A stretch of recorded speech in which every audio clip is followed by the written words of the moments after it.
Hello നമസ്കാരം, Athens family YouTube ചാനലിലേക്ക് ഏവർക്കും സ്വാഗതം. ബിഗ് ബോസ് സീസൺ 8 അഗ്നിപരീക്ഷ അപ്ഡേഷനുകൾക്കായി ഈ ചാനൽ ഇപ്പോൾ തന്നെ സബ്സ്ക്രൈബ് ചെയ്യുക. It's time for an eviction. Big boss അഗ്നിപരീക്ഷയിലെ 7ാമത്തെ എപ്പിസോഡിലും 4 പേർ എവിക്റ്റായി.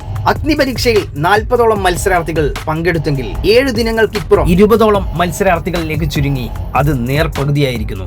7ാം ദിനം എവിക്റ്റായവർ നയന, റൈബിൻ, അപർണ, അഭിരാം എന്നിവരാണ്. അഗ്നിപരീക്ഷയുടെ തുടക്കത്തിൽ മിന്നും പ്രകടനം കാഴ്ചവെച്ചെങ്കിലും ഇവർക്ക് 4 പേർക്കും പിന്നീട് ശോഭിക്കാൻ കഴിഞ്ഞില്ല. 4ാമതായി എവിക്റ്റ് ആകപ്പെട്ട അഭിരാമിന്റെ കാര്യത്തിൽ മാത്രമാണ് അൺഫെയറായ എവിക്ഷൻ പോലെ തോന്നിയത്.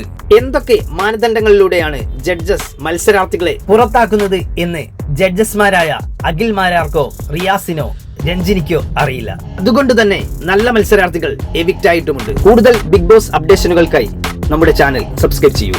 അപ്പോൾ പാക്കും വരയ്ക്കും നന്ദി.